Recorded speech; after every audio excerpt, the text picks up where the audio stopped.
નમસ્કાર, પ્રણામ, સ્વાગત છે તમારું અમારા એક નવા વિડીયોમાં। મિત્રો, આજના વિડીયોમાં હું તમને એક એવી જાણકારી જણાવવા જઈ રહ્યો છું જે તમારે જાણવી ખૂબ જ જરૂરી છે।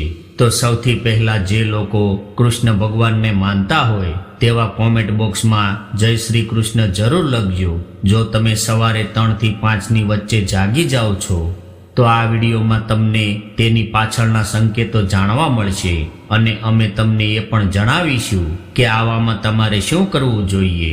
શું 3 થી 5 વાગ્યા વચ્ચે નીંદર ઉડવી સારું માનવામાં આવે છે કે સારું માનવામાં નથી આવતું, અને જો આ સમયમાં નીંદર ઉડી જતી હોય તો તમે આ કામ ન કરો તો તમે ખુદને જ નુકસાન પહોંચાડી શકો છો। આ સાથે હું તમને એવા સંકેતો પણ જણાવીશ કે જેના દ્વારા તમે જાણી શકો કે ભગવાન તમારાથી ખૂબ જ ખુશ છે, જેના કારણે ભગવાન તમને આશીર્વાદ આપશે અને તમને ધનવાન બનતા કોઈ રોકી નહીં શકે। સાથે જ તમને માન સન્માન પણ મળી શકે છે। તે માટે હું તમને વિનંતી કરું છું કે આ વિડીયોને તમે ધ્યાનપૂર્વક અંત સુધી ધ્યાનથી જુઓ, અને જો પસંદ આવે તો અમારી ચેનલને સબસ્ક્રાઇબ કરવાનું ભૂલતા નહીં। વિડીયોને લાઈક અને તમારા મિત્રો સાથે શેર કરજો, અને જો કૃષ્ણ ભગવાનને માનતા હોય તો કોમેન્ટ બોક્સમાં જય શ્રી કૃષ્ણ જરૂર લખજો। તો ચાલો આપણે નીંદર સંબંધી તો કેટલાય એવા ઉપાયો અને કેટલાય એવા સંકેતો વિશે આગળ વાત કરીએ। એક જૂની કહેવત છે કે જ્યારે ભગવાન દયાળુ હોય છે ત્યારે તે પોતાના ભક્તોને તેમના આશીર્વાદ આપે છે અને ધન દોલત પણ આપે છે। ભગવાનનો સહારો અને વ્યક્તિની મહેનત બંને મળી જાય તો તેને સફળ થવાથી કોઈ રોકી નથી શકતું। વ્યક્તિની ઊંચાઈ પર પહોંચવાની ઈચ્છા હોય છે, પરંતુ શું તમે જાણો છો કે કોઈ પણ વ્યક્તિ સફળ થાય તે પહેલા ભગવાન પણ ચોક્કસથી આ સંકેતો આપે છે। તો સફળતા માટે એવા કેવા સંકેતો મળે છે જે ભગવાન આપણા માટે મોકલતા હોય છે, તો હું તમને તે જણાવવાનો છું। અને જો ભગવાન તમને સફળતાના સંકેતો આપી રહ્યા હોય તો તમે કદાચ આવું તો નથી કરી રહ્યા ને? અને પુરાણોમાં પણ એવું કહેવામાં આવ્યું છે। ચાલો આપણે જાણીએ કે ગુરુજી આ વિશે શું કહે છે। જ્યારે પણ કોઈ વ્યક્તિને સારું પરિણામ નથી મળતું ત્યારે ભગવાન તેને ચોક્કસપણે આ સંકેત આપે છે। મિત્રો, આપણે નંબર 1 ની વાત કરીએ તો જો કોઈ વ્યક્તિની ઊંઘ અચાનક બંધ થઈ જાય, વારંવાર જો તે રાત્રે 3 વાગ્યા પછી તેમની આંખ ખુલે છે તો આ સંકેત ખૂબ જ શુભ માનવામાં આવે છે કે રાત્રે 3 વાગ્યા પછી દેવી દેવતાઓની શક્તિઓ જાગી જાય છે। તમારું વારંવાર સવારે 3 વાગ્યા પછી જાગવું એ સફળતાની નિશાની છે। સવારે 3 વાગ્યા પછી દેવી દેવતાઓ પાસેથી મળેલું વરદાન ક્યારેય ખાલી થતું નથી। ભગવાન તમારી પ્રાર્થના ચોક્કસપણે સાંભળે છે। પણ મિત્રો, જ્યારે પણ તમારી આંખ 3 થી 5 વાગ્યાની વચ્ચે ખુલે છે તો તમારે આ એક કામ અવશ્ય કરવું જોઈએ જે ખુદ ભગવાન તમારી પાસેથી ઈચ્છે છે। જો તમે આ નહીં કરો તો તમને શુભ ફળ નહીં મળે। તો મિત્રો, તે શું કામ છે તે હું તમને આગળ જણાવવાનો છું। હવે નંબર 2 વિશે વાત કરીએ તો જો તમે તમારા સપનામાં ઊંચા પહાડો જોવો છો અને તમે ત્યાંથી વહેતા પાણીનો ધોધ જોશો અને તમે આ પીવો છો તો તમે ચોક્કસપણે સફળતા મેળવો છો। અને આ સંકેતનો અર્થ એ છે કે ભગવાન સ્વયં તમને આશીર્વાદ આપી રહ્યા છે। હવે મિત્રો, આપણે નંબર 3 વિશે વાત કરી લઈએ તો શાસ્ત્રો અનુસાર જો તમારા સપનામાં દેવી દેવતાઓ દેખાય છે તો તેને ખૂબ જ શુભ માનવામાં આવે છે।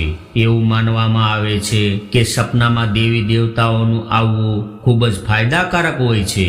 સ્વપ્નમાં દેવી દેવતાઓનું આવવું એ ધર્મનિષ્ઠ વ્યક્તિ હોવાનો સંકેત આપે છે, અને ભાગ્યે જ તેવા લોકો હશે જેમને સપનામાં દેવી દેવતાઓ દેખાતા હોય છે અને તે ખૂબ જ શુભ માનવામાં પણ આવે છે। જે લોકો ભગવાનની પૂજા આરાધના રોજ કરતા હોય અને સુખમાં પણ ભગવાનને યાદ કરતા હોય તેવા લોકોને ચોક્કસપણે ભગવાન રાત્રે સપનામાં આશીર્વાદ આપે છે। આવા વ્યક્તિને થોડી જ વારમાં સફળતા મળી જાય છે। અને મિત્રો, એક વાતનું ખાસ ધ્યાન રાખજો કે આવા સપના આવે તો આ સપના તમારે કોઈ બીજા વ્યક્તિને ન કહેવા જોઈએ। જો તમારો કોઈ અંગત ખાસ વ્યક્તિ હોય તો તમે તેને માત્ર કહી શકો છો, પરંતુ તમારે એ પણ ધ્યાન રાખવાનું છે કે એ વ્યક્તિ કોઈ બીજાને ન કહી દે. તો ચાલો મિત્રો આપણે નંબર 4 વિશે વાત કરી લઈએ. તો જો તમને આવનારી ઘટનાઓ પહેલેથી જ સપના દ્વારા જાણકારી થઈ જતી હોય તો તમને આ પૂર્વ સૂચન મળે છે, તો તમારે સમજવું જોઈએ કે દેવી શક્તિઓએ તમને આશીર્વાદ આપ્યા છે. તો મિત્રો હવે નંબર 5 વિશે વાત કરી લઈએ. તો તમને સપનામાં કૌટુંબિક પ્રેમ, તમારી પત્ની મળતો પ્રેમ, પુત્ર પુત્રી અને તમારા પરિવારના તમામ સભ્યો તમારા આદેશનું પાલન કરી રહ્યા છે. તેઓ બધા તમને પ્રેમ કરે છે અને તમે પણ તેમને પ્રેમ કરો છો. તો તમારે સમજવું જોઈએ કે દેવી શક્તિ તમારા પર પ્રસન્ન છે. હવે મિત્રો આપણે નંબર 6 વિશે વાત કરી લઈએ. તો જો તમને સપનામાં અચાનક લાભ મળે છે, તમને સંપત્તિ મળે છે અથવા તો તમને પૈસા કમાવાના અલગ અલગ સ્ત્રોત સપનામાં જોવા મળે છે, તો આ એક શુભ સંકેત માનવામાં આવે છે. હવે નંબર 7ની વાત કરીએ. તો જો તમને સપનામાં કોઈ સુગંધિત વાતાવરણ લાગતું હોય, તમારી આજુબાજુનું વાતાવરણ તમને સુગંધિત દેખાતું હોય અને સ્વચ્છ અને સુંદર દેખાતું હોય, તો સમજો કે ભગવાનની શક્તિઓ તમારી આસપાસ છે અને તમને મદદ કરવા માંગે છે.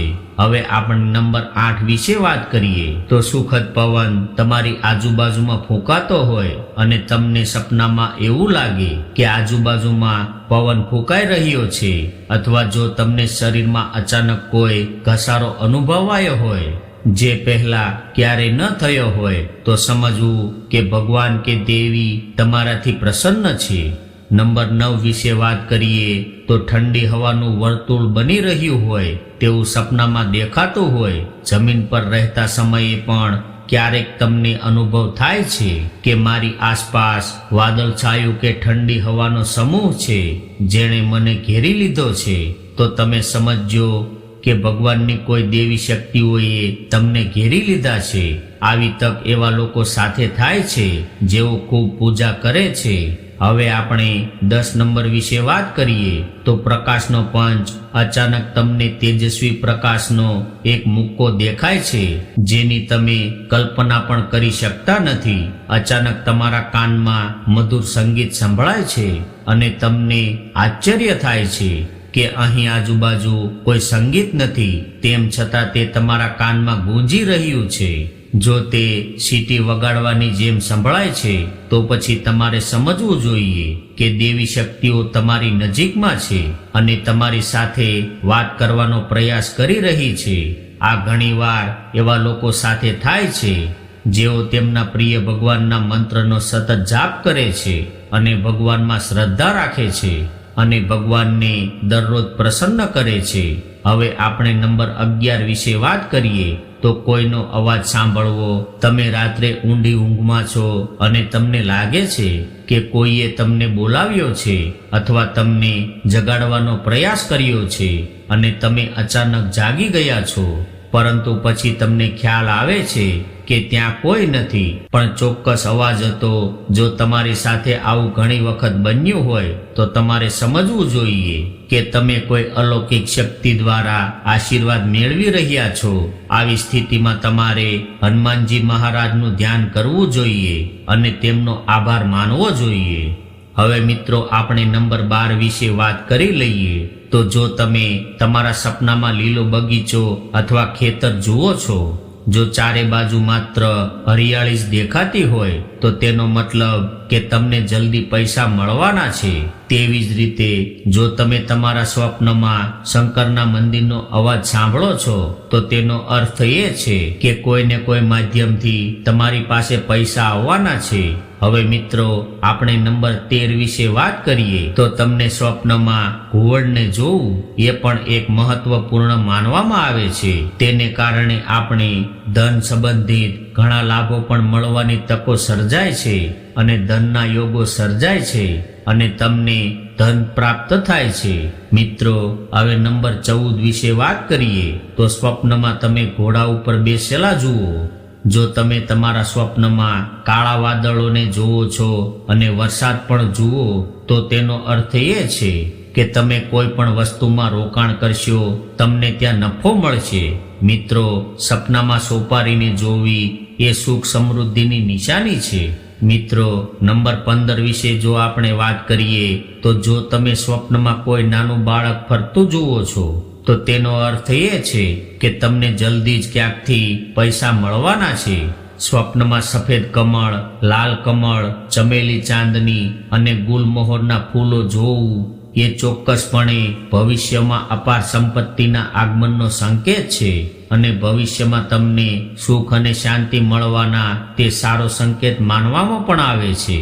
હવે નંબર 16 વિશે વાત કરીએ તો માનવામાં આવે છે કે રાત્રે એક ક્ષણ માટે અચાનક વાંસળીની ઘંટડીનો અવાજ આવે છે તો તે એક શુભ સંકેત પણ છે. એવું માનવામાં આવે છે કે આવો અવાજ સાંભળવો એટલે તમારા ઘરમાં ભગવાનનું આગમન થાય છે. આવી સ્થિતિમાં હરિનામનો પાઠ કરતા સૂઈ જાઓ. ધ્યાન રાખો કે કોઈ પણ દિવસે તમને આવો અવાજ સંભળાય કે આવો કોઈ અવાજ આવે તો તમારે કોઈ બહારની વ્યક્તિને આના વિશે કંઈ પણ માહિતી નથી આપવાની અથવા તો તમારે કોઈ બહારના વ્યક્તિને આના વિશે કંઈ નથી કહેવાનું. તમારે તેને તમારા કુટુંબમાં કોઈ પણ વડીલને કહી શકો છો. તે પણ શુભ માનવામાં આવે છે. અને વાંસળીની ધૂન એક પ્રકારે શ્રી કૃષ્ણના આશીર્વાદ પણ મળવાના સંકેતો છે. તો મિત્રો, હવે તમને તે પણ જણાવી દઈએ કે તમારે કયા સમયે સૂવું જોઈએ અને કયા સમયે ઉઠવું જોઈએ અથવા તો કયા સમયે જાગવું જોઈએ અને કયો સમય શ્રેષ્ઠ માનવામાં પણ આવે છે. તો આપણે વાત કરીએ તો સૂવાનો સમય તમારે 9 વાગ્યા આજુબાજુનો રાખવો જોઈએ અથવા તો 9 વાગ્યે કોઈ કામસર ન સૂઈ શકો તો તમારે છેલ્લે 11 વાગ્યા સુધીમાં તો સૂઈ જવું જોઈએ, કારણ કે તે શુભ સમય માનવામાં આવે છે. અને ઉઠવા માટેનો એ સમય છે કે જ્યારે બ્રહ્મ મુહૂર્ત સમય ચાલી રહ્યો હોય, એટલે કે સવારના 3 થી 5 વાગ્યા વચ્ચેનો સમય કહી શકાય. અથવા તો તે સમયે સમક્ષ ન હોય તો તમે સૂર્યોદય પહેલા ઉઠી શકો છો.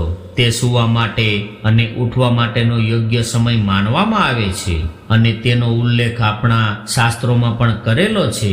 તો મિત્રો, ચાલો હવે આપણે એ પણ જાણી લઈએ કે સવારે 3 થી 5 વાગ્યા વચ્ચે તમારી નીંદર ઉડી જતી હોય અથવા તો તમારી આંખ 3 થી 5 વાગ્યા વચ્ચે ખુલતી હોય તો તમારે સૌ પ્રથમ કયું કાર્ય કરવું જોઈએ અને આ કાર્યને ધ્યાનપૂર્વક સાંભળજો અને આ કાર્યને ભૂલશો નહીં. જો આ કામ નહીં કરો તો આ શુભ સમય તમારા માટે નકામો બની જશે. અને 3 થી 5 વાગ્યા વચ્ચેમાં તમારી નીંદર ઉડી જતી હોય તો કોઈ પણ દિવસ ફરીથી સૂવાની ભૂલ ન કરતા. આ પાપ પણ માનવામાં આવે છે. તો તમારે જાગીને સ્નાન કરવું જોઈએ, તમારા રોજિંદા કાર્યોમાંથી નિવૃત્ત થવું જોઈએ અને ભગવાનનું ધ્યાન કરવું જોઈએ અને પૂજા કરવી જોઈએ, કારણ કે આવી સ્થિતિમાં ભગવાન તમને જગાડે છે. જો ભગવાન સાથે વાત કરવી હોય તો મિત્રો, તમે તમારી ઈચ્છા ભગવાનને વ્યક્ત કરો. તમારી ઈચ્છા ચોક્કસ પૂરી થશે. પરંતુ જો તમે પૈસાના કારણે અથવા તો રાત્રે મોડે સુધી જાગવાના કારણે તમે વહેલી સવારે 3 થી 5 વાગ્યા વચ્ચેના સમયમાં જાગી ન શકતા હોય તો ઓછામાં ઓછું ભગવાનનું નામ જાપ કરો અને નામનો જાપ કરીને સૂઈ જાઓ. તો મિત્રો, આ સાથે આપણો આજનો વિડીયો અહીંયા પૂર્ણ થાય છે. અને જો આવા જ વિડીયો તમને જોવા ગમતા હોય તો અમારી ચેનલને જરૂરથી સબસ્ક્રાઇબ કરી લેજો અને હા, નોટિફિકેશન બેલ ઓન કરવાનું ભૂલતા નહીં. વિડીયોને લાઈક અને તમારા મિત્રો સાથે શેર કરજો. અને જો કૃષ્ણ ભગવાનને માનતા હોય તો કોમેન્ટ બોક્સમાં જય શ્રી કૃષ્ણ અવશ્ય લખજો. ફરી મળીશું આવા એક નવા વિડીયો સાથે. ત્યાં સુધી સૌને મારા જય શ્રી કૃષ્ણ.